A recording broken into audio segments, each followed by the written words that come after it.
Si ustedes tienen la oportunidad de viajar al antiguo Egipto y enfrentarse a las maravillas que aún hoy en día se mantienen en pie o medio derruidas, se encontrarán frente a toda una serie de enigmas que sólo si tienen la información necesaria podrán contemplar.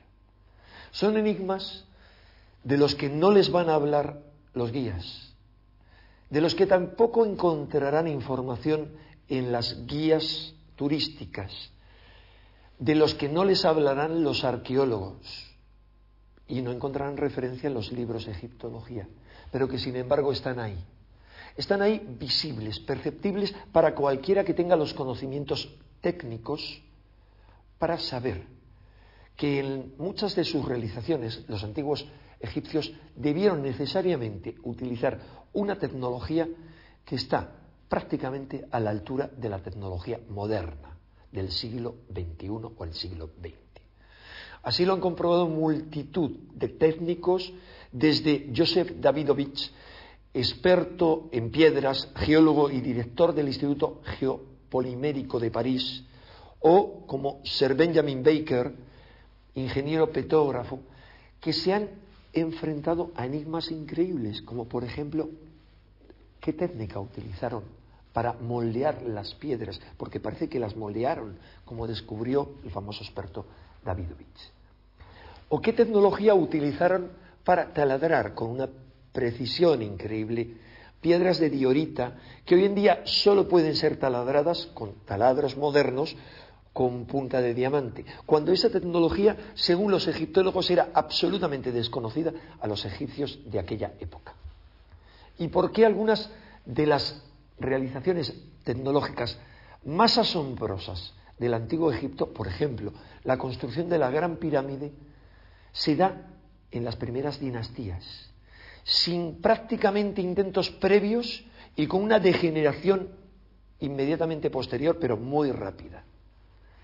Tal vez porque ni el hecho de quiénes la construyeron, cuándo la construyeron, cómo la construyeron y otras muchas más cuestiones coincidan con la versión que nos dan los egiptólogos.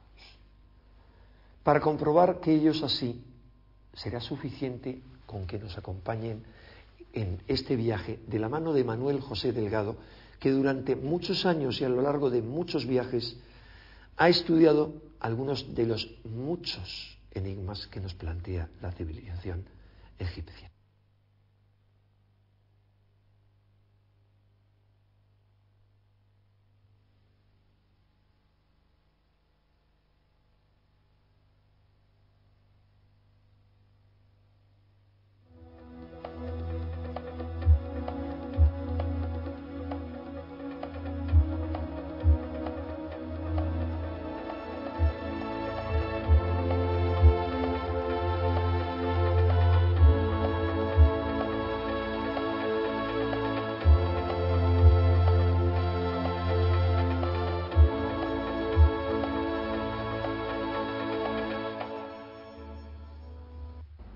Desde hace ya muchísimos años venimos recorriendo Egipto para intentar introducirnos en todos sus misterios. En el siguiente trabajo de investigación podrán comprobar la gran cantidad de datos expuestos, toda la documentación que manejamos. Son muchísimos números que hablan de medidas, de ángulos, de proporciones. Indudablemente en Egipto no hay que inventarse nada para saber que existen misterios y que existen muchísimas preguntas que todavía no tienen respuesta.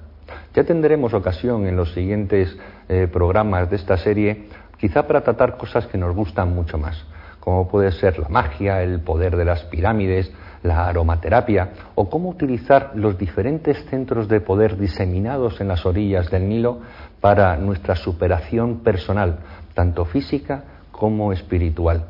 Pero ahora tenemos que seguir con este programa. Es un programa denso, que en alguna ocasión a algunos de ustedes les va a resultar pesado, pero indudablemente tiene que estar ahí, sobre todo para todos aquellos que indican que los que estudiamos los misterios de Egipto nos inventamos cosas.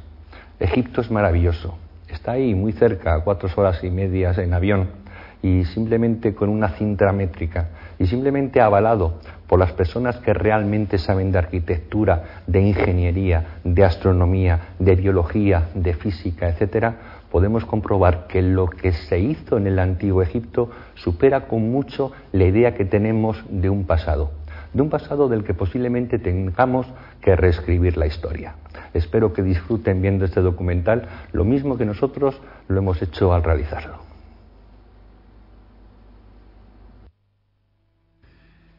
Cuando Champollion descifra la piedra Rosetta, elaborando su primer diccionario de jeroglífico, abre a millares de investigadores las puertas de un mundo tan fascinante como desconocido, creando un instrumento que permitía descifrar aquello que los antiguos egipcios dejaron escrito en sus tumbas y papiros, mostrando unos conocimientos científicos que resultan asombrosos para su altísimo nivel y cuyos orígenes parecen perderse en la noche de los tiempos, abriendo la incógnita de cómo una civilización puede saltar del neolítico a esos niveles de genialidad y después ir perdiendo paulatinamente su esplendor y sus saberes.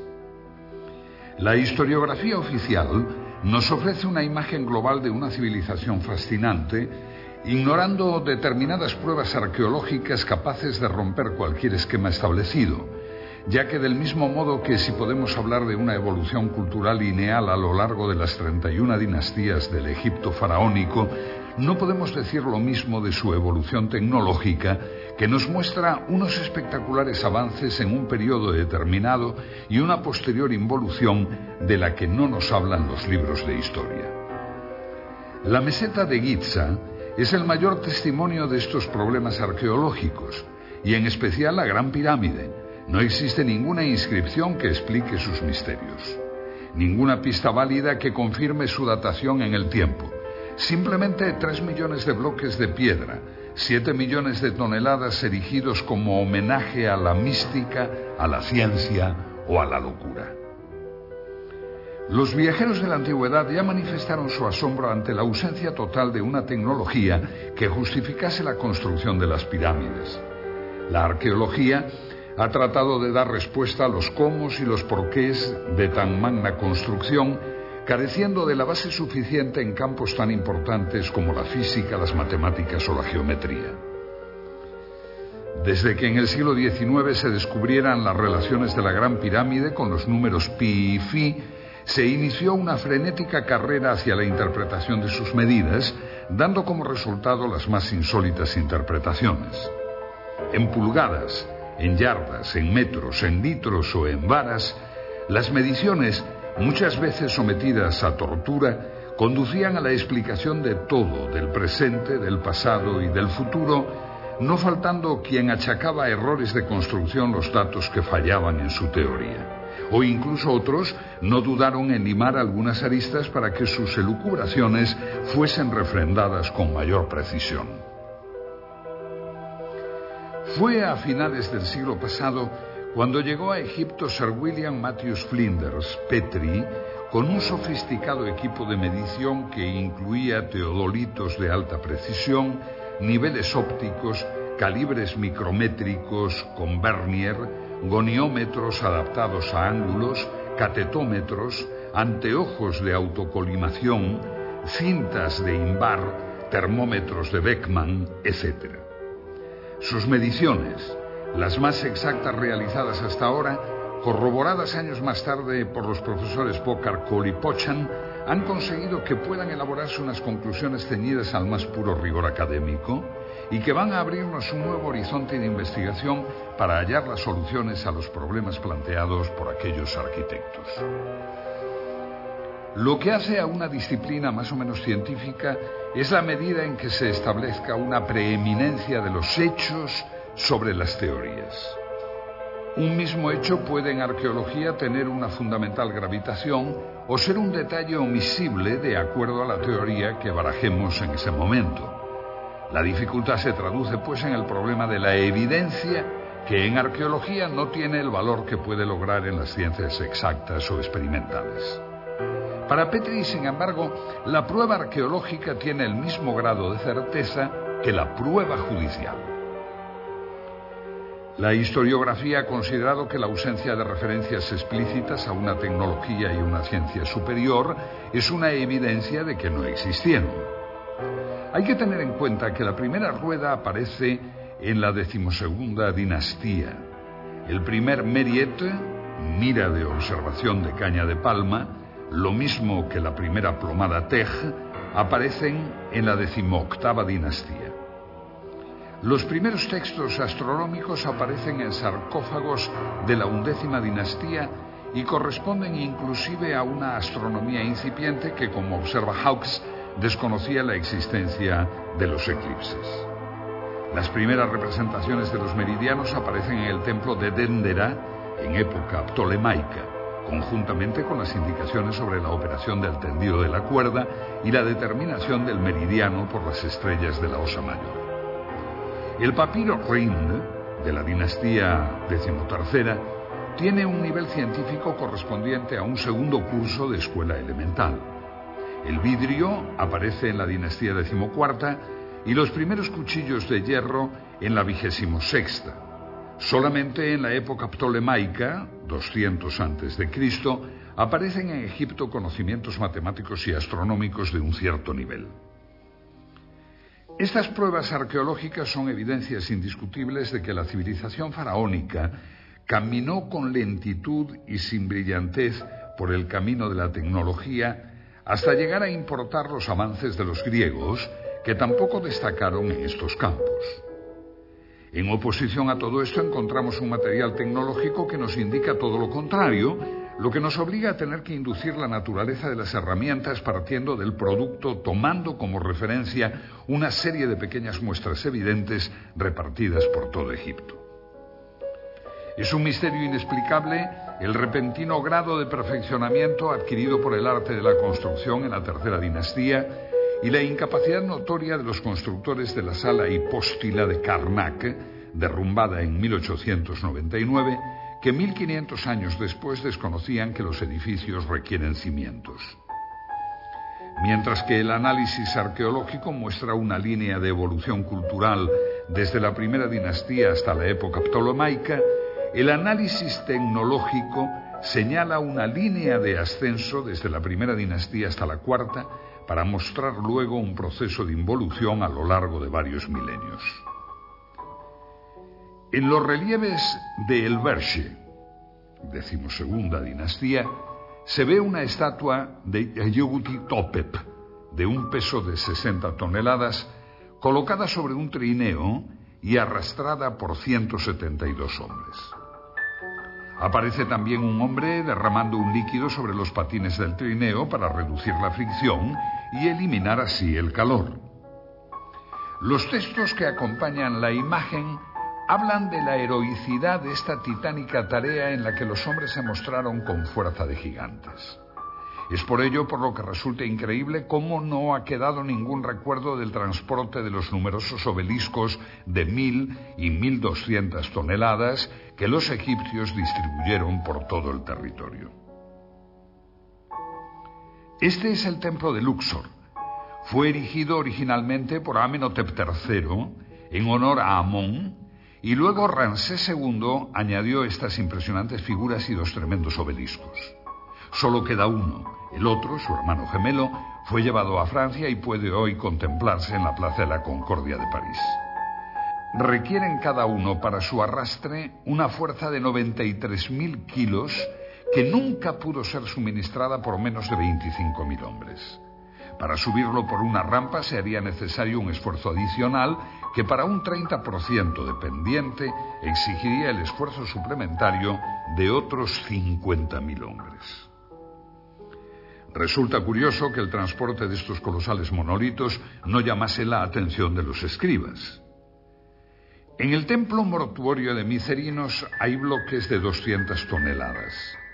En el techo de la cámara del rey de la Gran Pirámide los hay de 50 toneladas, y aunque el término medio de los bloques del monumento no pase de las 2,5 toneladas, cuando se piensa que hay unos 3 millones de tales bloques, se vuelve a plantear con seriedad la cuestión de las técnicas y medios empleados. Se nota la contradicción entre lo que hemos dado en llamar la prueba tecnológica y la prueba arqueológica. Se desconoce la existencia de máquinas. La aseveración de Heródoto de que se utilizaron máquinas para levantar las piedras es generalmente impugnada por los arqueólogos, que priman la fuerza bruta de miles de esclavos ante todo saber tecnológico. Estamos en el interior de la pirámide de Kefren. Desde su entrada comienza un pasillo descendente que justo en este lugar se vuelve horizontal para posteriormente subir hasta la cámara del sarcófago. Y es en este sitio donde los arquitectos de la pirámide decidieron colocar una esclusa para obstruir el pasaje. Es esta roca.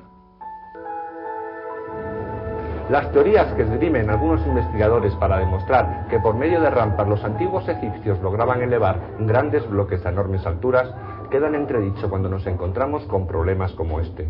Es una roca de granito de casi 3 toneladas de peso. La estudió Petri. Si los bloques eran elevados por rampas a base de fuerza muscular, ¿cómo pudo ser elevado este bloque a esta oquedad para que posteriormente bajara y ejecutara la función que le encomendaron sus constructores, que sirviera de cierre, de tapón? En este pequeño espacio no caben más de 6 personas. Es por ello por lo que Petri dedujo que los antiguos egipcios debieron poseer máquinas, y máquinas muy eficientes. Si aceptamos la existencia de máquinas en el Antiguo Egipto, nos queda el problema de determinar su naturaleza. En este sentido han sido numerosas las tentativas de explicación. La idea clásica de que las piedras fuesen elevadas por rampas es desechada por el docto ingeniero Krum, pues por sí solas las rampas serían un trabajo equivalente al de la propia pirámide. El concepto de los rodillos tampoco sirve, ya que la madera era escasa y no servirían en terreno arenoso. Las pirámides se realizaron en la Edad del Cobre, pero podemos decir que resulta imposible que en ese momento no conociesen el hierro, ya que es explicable que los egipcios pudieran trabajar el cuarzo, el granito, el pórfido o la diorita si no poseyeron herramientas de este metal. Esta piedra es de diorita. Puede comprarse por €1 en cualquier tienda de minerales en España. Les sugiero que adquieran una y efectúen una simple operación. Coloquen en su taladradora una broca de diamante sintético, Widia, que tiene dureza 11, e intenten perforarla. Tras varios minutos de intentos frustrados, se preguntarán cómo consiguieron tallar y perforar la estatua de Kefren, realizada de una pieza en diorita verde, con herramientas de cobre, que fueron las supuestamente empleadas en los tiempos de las pirámides. Resulta una incógnita cómo los egipcios pudieron trabajar el granito en las canteras sin el hierro. En las canteras de Asuán se aprecian muchas series de agujeros y ranuras rectangulares, profundas y estrechas, las cuales, como dice Clark, no se puede afirmar que se hicieran con herramientas de hierro, pero sí se puede afirmar que no pudieron hacerse con cobre. Efectivamente, los cortes de la roca en la cantera se producían tras introducir en los orificios piezas de madera que luego se humedecían. La fuerza oncótica producida por la expansión de la madera hacía resquebrajarse el granito. Pero nos queda el saber cómo realizaban tales orificios. Se conocen además 4 muestras de hierro del Antiguo Egipto que fueron analizadas por Petri. Una de ellas fue descubierta por Perring, el ayudante de Howard Bisse, cuando se limpió el canal sur de ventilación de la Cámara del Rey. Los restos calcáreos adheridos a la lámina hicieron imposible la idea del fraude. Su análisis demostró que tampoco provenía de meteoritos férricos. La conclusión obvia es que los antiguos egipcios utilizaron el hierro y que, al igual que otros muchos dispositivos tecnológicos, su empleo parece haber sido mantenido en secreto, dando con ello origen a un serio problema para los arqueólogos que confunden la ausencia de pruebas con la inexistencia de tecnología. Una posible explicación al mantenimiento de tal secreto podría ser la pertenencia del hierro a la sabiduría divina, siendo su uso restringido a los sacerdotes y a sus operarios. Esa creencia ha pervivido hasta nosotros que denominamos a la industria del hierro como siderometalúrgica, es decir, de origen sideral y posiblemente relacionada con los moradores del cielo. Otro aspecto digno de ser estudiado en la búsqueda de respuestas sobre la tecnología es la forma en que los constructores adosaban los bloques unos a otros sin dejar ninguna separación entre ellos. En cualquiera de nuestros cuartos de baño, la junta entre las losetas del alicatado nunca baja de 1 milímetro. Y si estas plaquetas son de tan solo 20 centímetros, podremos comprender el problema que representa unir monolitos de decenas de toneladas. Ni siquiera una hoja de afeitar penetra en las juntas que pueden ser rectas o curvas, aunque nunca sin perder el íntimo contacto. Las únicas herramientas que poseemos de los artesanos egipcios son algunos cinceles de cobre, de los que se conocen varias colecciones. En general, las perforadoras prehistóricas trabajaban con polvo de esmeril, pero en piezas del Imperio Antiguo, como vasos y platos de granito o de diorita, se encuentran huellas de una punta cuya naturaleza se desconoce, pero que no pudo ser otra que el diamante. Y aquí nos encontramos con otro problema arqueológico, pues el diamante es considerado inexistente en aquella época. El torno de alfarero todavía no había aparecido en la época en que las vasijas de diorita torneada eran ya perfectas. En dinastías posteriores ya no se volvió a trabajar la diorita. Ni siquiera los escultores de la época saíta se atrevieron con este material.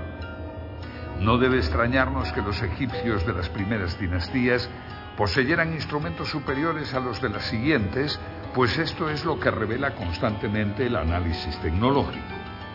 La tecnología muestra más signos de retroceso que progresos en el tiempo.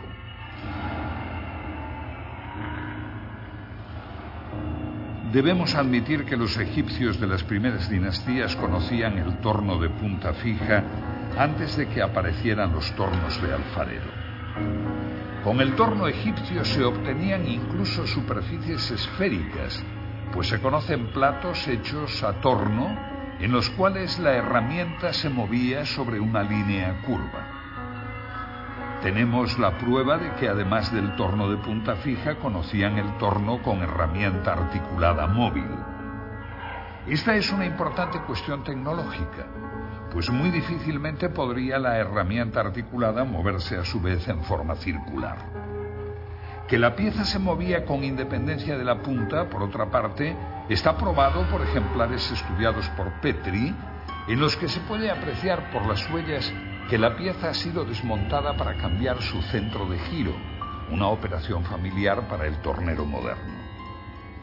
Y si el torno de punta fija o móvil ya nos deja impresionados, no lo es menos otra pieza importante como es el serrucho para piedra, y no para piedra normal de caliza, sino también para otras piedras de dureza mucho mayor, como el granito. Se conocen ejemplares de serruchos egipcios de bronce con dientes de esmeril, cuyo funcionamiento se asemeja a las modernas cortadoras de cinta de acero con polvo de esmeril, llevado por agua, con las que se cortan los bloques de granito en las canteras modernas. En los hipogeos de Tebas, 12ª dinastía, se han encontrado bloques de granito cerrados que muestran huellas de óxido de cobre, lo que probaría el empleo de esta herramienta.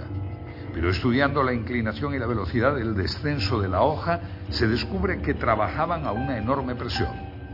Es inadmisible que un serrucho de bronce y esmeril pueda cortar granito si le aplicamos una débil presión y empleamos un tiempo indefinido en el corte. La única solución que se nos plantea es que los antiguos egipcios debieron poseer otro instrumento cuya estructura desconocemos, pero que con seguridad no trabajaba con dientes de esmeril. En relación con el modus operandi de estos serruchos, se exhibe en el Museo del Cairo el sarcófago de Diodefre, hijo o hermano de Keops, donde puede apreciarse el trabajo del serrucho. Aparentemente los sarcófagos eran transportados con la tapa no cortada para reforzar la estructura. El serrucho ha cortado ya los 2/3 de la tapa, quedando un resto por cortar en donde todavía puede apreciarse la garganta carcomida por la herramienta. Se observa así la superficie irregular que va dando forma al sarcófago antes de su ulterior pulimento y en donde todavía hoy es posible apreciar las marcas de ocre que indican las líneas de corte. Aparentemente el serrucho ha sido guiado a mano, como puede inferirse por la forma irregular de la superficie cortada. El ancho de la herramienta, correspondiente al ancho del surco, es de 2 centímetros. El plano de corte presenta desniveles del orden del centímetro. Y aunque no nos imaginamos qué herramienta pudo hacer el corte, se aprecia que su uso fue manual con las imperfecciones que el pulso provoca. En cambio, en otro sarcófago, el de Keops de la Gran Pirámide, en donde los desniveles de las superficies serradas son del orden del milímetro. El serruchado del sarcófago de Keops debe considerarse como una obra maestra en la materia, pues a pesar de no haber recibido un pulido ulterior es casi una pieza terminada. La herramienta llevaba una guía mecánica. Este serrucho se movía a modo de los modernos cortadores de peine que producen bloques de superficies paralelas debido al movimiento simultáneo de varias cintas de acero. Y de nuevo nuestro estupor al comparar la tecnología antigua con los logros de la actual. Esta es una cantera situada en Cerceda, en las estribaciones de la madrileña Sierra de Guadarrama. Su moderna tecnología pudo verse en un stand de la pasada Expo 92 de Sevilla. Los bloques de granito llegan hasta aquí desde la península de Labrador o desde Sudáfrica y abastece a la práctica totalidad de cementerios madrileños. Aquí saben de la industria de la piedra. Su más perfecta máquina de corte para piedras de granito está diseñada por una hoja redonda de 2 metros de diámetro, compuesta de múltiples dientes de huidia, carburo de tungsteno, por lo que no puede cortar bloques de más de 1 metro. Cada vuelta de la hoja avanza tan solo 5 milímetros. Se tarda una mañana entera en cortar toda la roca. No se puede ejercer más presión, pues las puntas se abrasarían. Viendo esto, debemos preguntarnos cómo hacían los antiguos egipcios para que sus serruchos avanzaran en cada presión casi 2,5 milímetros, o sea, 60 veces más potencia que los logros de nuestra avanzada civilización. Pero nuestro asombro no acaba aquí, pues aún hemos de tratar la herramienta más conspicua de la antigua tecnología, el taladro cilíndrico. El tubo ejecutaba taladros de hasta 15 centímetros de diámetro, dejando tras su camino un tarugo central que posteriormente era roto con un simple golpe. Estos taladros se llaman trépanos y pueden verse en algunos lugares de Egipto. El cilindro, en los taladros modernos, es de acero con puntas de huidia. La presión debe regularse cuidadosamente por control manométrico y para un taladro con 3 puntas de diamante, esta es aproximadamente de 50 kilos. Para un taladro con punta de huidia es menor, unos 30 kilos.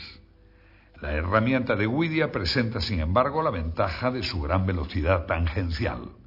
El diamante, en cambio, debe ser trabajado a baja velocidad, pues puede quemarse. Los taladros modernos, al igual que en las máquinas de corte, avanzan en el granito 4 centésimas de milímetro por vuelta, mientras que la máquina egipcia avanza 2 milímetros, tan solo 50 veces más. La idea de que pudieran operar por golpes o escoriaciones es rechazada, pues no hay ninguna huella de semejante proceder. La posibilidad del empleo de 2 herramientas aplicadas alternativamente, una de las cuales se limitaría a ensanchar el surco dejado por la otra, es descartada, pues se conocen trépanos con el tarugo aún dentro. No queda otra alternativa que aceptar que estos instrumentos trabajaban bajo una presión de 2.000 kilos o de que poseyeran un instrumento cortante 50 veces más duro que el diamante. Y con esto ni siquiera sueñan los tecnólogos modernos. Un tarugo de pórfido blanco y negro, correspondiente a la primera dinastía, fue estudiado por Petri, indicando que posterior a esta fecha ya no se volvió a trabajar el pórfido, piedra extremadamente difícil de mecanizar tanto por su dureza como por su textura heterogénea. El mismo autor pudo fotografiar un trépano con un tarugo de 70 centímetros de diámetro. Esta tecnología egipcia queda muy por encima de las posibilidades mecánicas de nuestra era espacial. Aunque como realización tecnológica de alta precisión no existe nada en el mundo entero que iguale el revestimiento calcáreo de la Gran Pirámide. Hoy se pueden contar con los dedos de una mano, pero en su día fueron 27.000. Y es de lamentar la destrucción de este revestimiento de mármol, pues no solo se nos ha privado del placer estético de su contemplación, sino también de la posesión de una obra que podemos con toda seguridad considerar la más grande creación de la tecnología de todos los tiempos. Poseían superficies planas de más de 3 metros cuadrados.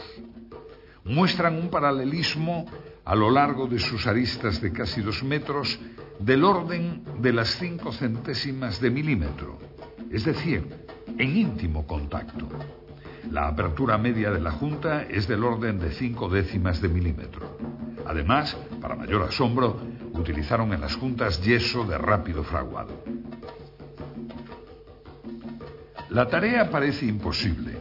Petri constató que no existían en el pavimento huellas de arrastre de los bloques, ni tampoco existen en ellos puntos de engarce para grúas o cuerdas. Además, para mayor asombro, colocaron en las juntas yeso de rápido fraguado que obligaba a colocar el bloque al primer intento sin posibilidad de posteriores movimientos. Y esa es tan solo la primera fila de las más de 200 que tiene la pirámide hasta la cumbre. La única posibilidad de solución nos la ofreció la moderna tecnología en las canteras actuales, la succión. Mediante una campana de vacío actuando sobre una superficie pulida, se levantan hoy piedras de hasta 2 toneladas de peso. Pero, ¿cómo hacían los antiguos egipcios con bloques de más de 16 toneladas? Los 90 grados exactos que forman los diedros de los bloques debieron recibir su último tratamiento en el taller donde se producían. La construcción con bloques prefabricados de una línea recta de 230 metros presupone un control de la angularidad del orden del segundo de error. Pues bien, en la actualidad, para las mejores escuadras normalizadas por la industria moderna, norma DIN 875 admite errores de más o menos 3 centésimas de milímetro, cantidad algo superior que los errores de angulación y paralelismo de la obra egipcia. Teniendo en cuenta que los mejores instrumentos no ópticos miden con errores de más de 300 segundos, se demuestra como un teorema que los egipcios debieron poseer instrumentos ópticos y además de alta precisión, ya que el anteojo de autocolimación corriente, por ejemplo, da errores del orden de los 5 segundos. La construcción de uno de los bloques de revestimiento de 20 metros cuadrados de superficie es una tarea equivalente al pulido del espejo del telescopio de Monte Palomar. Para comprender la magnitud de la obra egipcia bastará observar que aquellos fabricaron 27.000 de estos bloques. Lograron, hace 7.000 años, la producción en masa de instrumentos ópticos que la industria moderna solo produce en escala artesanal. Ninguna otra época histórica realizó tareas de esta naturaleza, por lo que debemos considerar con seriedad lo que ello implica en el dominio de la mecánica, la óptica y la geometría. Con estos planteamientos ya debemos ir desterrando el concepto de casualidad en los restos de la cultura egipcia. La orientación de las pirámides es una de esas casualidades y es lógico que ciertos arqueólogos piensen así, pues de lo contrario habría que suponer un instrumental y unos conocimientos superiores a la tecnología actual, y eso es difícil de aceptar, aunque no nos quede más remedio. Las representaciones que aparecen en el templo solar de Niuserre de la Quinta Dinastía y que coinciden con los textos del templo de Edfu, en las cuales aparece el rey y sacerdotisas con una maza, estacas y la cuerda de arpentar, determinando la orientación de un templo, no puede tomarse al pie de la letra, pues tales representaciones serían como estudiar nuestros sistemas de ingeniería por las fotos de la ceremonia de colocación de una primera piedra. En inscripciones y manuscritos no se desprende el menor atisbo de conocimiento geodésico. La conclusión del análisis arqueológico está pues basada en hechos, y por ello algunos egiptólogos consideran que la exacta orientación geodésica de las pirámides tiene que ser producto del azar. Como casi siempre ocurre en la Gran Pirámide, el análisis tecnológico lleva a la conclusión opuesta. Su error de orientación es de 5 minutos 31 segundos. Para hacernos una idea, coloquemos una moneda de 2 euros a 1 kilómetro de distancia. Su diámetro sería el error que tiene la Gran Pirámide con respecto al norte verdadero. La agrimensura moderna, conducida por teodolitos, cronómetros y tablas astronómicas, admite para el cierre de polígonos un error del 0,3%, que corresponde a un error de 10 segundos traducido en error angular. Ningún procedimiento propuesto ha logrado explicar cómo consiguieron los egipcios tal exactitud. Es imposible, pues, sin un objetivo y un ocular solidarios, intentar ningún género de determinaciones de este tipo. La Gran Pirámide está por encima de la tecnología moderna en cuanto a orientación, pues sus 5 minutos 31 segundos supera con mucho las modernas normas de precisión. Y aún cabe una segunda pregunta. La pirámide de Kefren tiene el mismo error de orientación, es decir, 5 minutos 31 segundos. Las dos grandes pirámides de Egipto tienen el mismo error, y ahora cabe preguntarse si dicho error fue motivo de cambios de orientación total de la meseta de Giza por motivo de los terremotos, o bien si estos 5 minutos 31 segundos no fueran tal error y siguieran la concepción original de los constructores. De todas formas, tan difícil es orientar las pirámides exactamente a los 4 puntos cardinales como orientar ambas con la misma desviación. Por lo que debemos considerar la posibilidad de que los antiguos egipcios tuvieran el equipamiento necesario para edificar una base de 53.000 metros cuadrados con una orientación de 0 grados, 0 minutos, 0 segundos. Si juzgamos los conocimientos matemáticos de los egipcios por los pocos textos que han llegado hasta nosotros, su matemática fue bastante primitiva. Neugebauer puntualiza que lo máximo obtenido por la matemática egipcia de todos los tiempos fue el conocimiento de la tabla de multiplicar por 2. Pero si no poseemos testimonios para juzgar el máximo nivel alcanzado por la matemática abstracta egipcia, en cambio, sus obras en piedra nos permiten apreciar su capacidad de mensuración.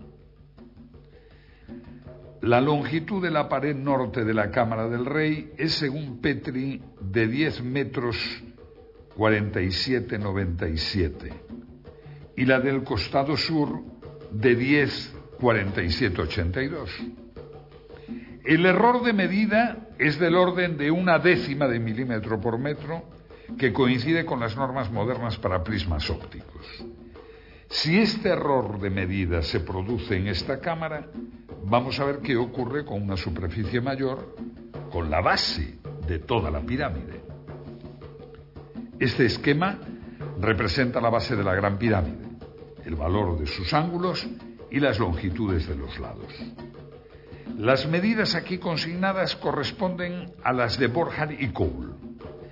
Descartando el azar en todo este asunto, se nos plantea un serio problema tecnológico. En los 53.000 metros cuadrados de la base de la pirámide cabe la superficie de 8 campos de fútbol y sus diferencias se cuentan en milímetros y en segundos. Las pocas representaciones que han quedado en relieves egipcios nos muestran nuevamente métodos arcaicos y poco efectivos de precisión. Cuerdas de palma, observación visual. El único metal de que disponían era el cobre, pero en tal distancia de 230 metros, las diferencias diurnas de más de 20 grados entre las 10 de la mañana y las 2 de la tarde representa una dilatación del cable de más de 80 centímetros. El error de medida de 3 milímetros representa un control de la temperatura de 0,2 grados, cosa impensable para cualquier topógrafo que necesita las cintas de ínbar, una aleación de hierro y níquel de bajo coeficiente de dilatación térmica, para conseguir casi lo mismo que los egipcios. Termómetros, conocimiento de la física de los metales, equipos ópticos, y tan solo lo que se ha encontrado en las excavaciones son cuerdas de palma, que es lo mismo que tener la evidencia de que los egipcios podían viajar a 200 kilómetros por hora y tan solo encontrar en papiros y relieves la inconfundible estampa de un famélico camello. Pues si la medición de las distancias supera todos los condicionantes, la goniometría no se queda a la zaga. La goniometría es la ciencia de la angulación y constituye en la Gran Pirámide el punto crucial de discrepancia entre el análisis arqueológico conducido filológicamente y el análisis arqueológico que utiliza elementos tecnológicos. El instrumento primitivo que corresponde a nuestro teodolito era el astrolabio, y el antecesor del sextante fue la ballestina o bastón de Jacob. Con cualquiera de estos instrumentos el error que se cometía era del orden de 30 minutos. En cuanto a otros instrumentos no ópticos, todavía se emplean para agrimensura de baja precisión ciertos dispositivos como la escuadra de pínulas, siendo las pínulas cerdas o hilos de nylon, y las escuadras de espejo. El error de estos instrumentos se puede apreciar en los 20 minutos. Cuando pasamos a estudiar la goniometría egipcia, nos encontramos con la sorpresa de que aquellos tecnólogos medían ángulos con la precisión de un segundo de arco. Esto debe considerarse como sobrenatural, pues trasciende ampliamente la capacidad del ojo humano, que es como aseguran que fue orientada la pirámide. El ángulo noroeste de la Gran Pirámide mide 89 grados 59 minutos 58 segundos, lo que, tratándose de un replanteo, es indicativo de una precisión del orden de un segundo. Los buenos teodolitos modernos miden con el mismo error observado en el monumento de un segundo. Estos errores son inevitables para la cantidad de factores incidentes, tales como errores de la lectura de los nonios, dilatación térmica de instrumentos y elementos de lectura, errores de nivelación, error de arrastre, viento, errores de apreciación sobre el retículo, refracción atmosférica, etcétera, etcétera, y parece ser que todo ello fue tenido en cuenta por los topógrafos egipcios. Se nos presenta en goniometría lo mismo que observamos en mensuración, es decir, el mismo error en estructuras pequeñas, como sarcófagos o cámaras, que en las grandes. Ello presenta una homogeneidad al sistema de medidas empleado que excluye cualquier hipótesis basada en el azar o en la casualidad. Como demostración de lo dicho, comparemos la desviación azimutal de las dos grandes pirámides. Ambas pirámides tienen su desviación hacia el oeste. Petrie da los siguientes valores para la pirámide de Keops. Núcleo, 5 minutos, 16 segundos. Pasajes, 5 minutos, 49 segundos. Revestimiento este, 5 minutos, 30 segundos. Promedio, 5 minutos, 31 segundos. Para la pirámide de Kefren, otorga los valores 5 minutos, 37 segundos para los pasajes y 5 minutos, 26 segundos para el revestimiento, obteniendo un promedio de 5 minutos, 31 segundos. Este resultado nos muestra el exacto paralelismo de dos estructuras separadas por más de medio kilómetro de distancia. En ambos casos, el instrumento necesario para efectuar medidas de esta precisión debió tener un error por debajo del segundo.